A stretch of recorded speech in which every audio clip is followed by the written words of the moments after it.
ফেব্রুয়ারি first উইকে নির্বাচন হবে, এখানে আমাদের কোনো আপত্তি নেই এবং জামাত ইসলামী সেই নির্বাচনের তারিখকে আমরা ওয়েলকাম করেছি, আমরা ইতিবাচক বলেছি। কিন্তু আমাদের কিছু অবজারভেশন আছে। এক নম্বর কথা হচ্ছে, অতীতে যখনই ডেমোক্রেটিক গভর্নমেন্ট ছিল, নির্বাচনের আগে মেজর স্টেক হোল্ডার যে পলিটিক্যাল পার্টিগুলো থাকে তাদের সাথে সরকার মত বিনিময় করে, আলাপ করে এবং এক ধরনের সকলে মিলেই একটা পরিবেশে নির্বাচনের তারিখ ঘোষণা করা হয়।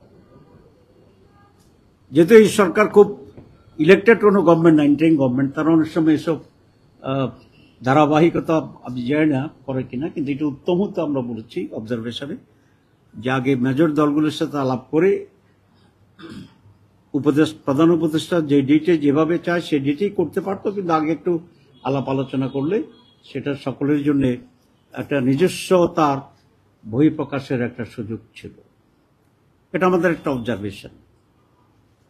2 নম্বর অবজারভেশন হচ্ছে, নির্বাচনের তারিখ বা মাস নির্ধারিত হয়েছে, কারণ অফিসিয়ালি তো ইলেকশন কমিশন ফাইনাল ডেটটা ডিক্লেয়ার করবে, যেটা ওনারা বলেছেন ডিসেম্বরে ওনারা ডিক্লেয়ার করবেন। হাউভার কিন্তু নির্বাচনের জন্য তো সবচেয়ে বড় যে বিষয়টি সেটা হচ্ছে একটা credible, fair, free, participatory election.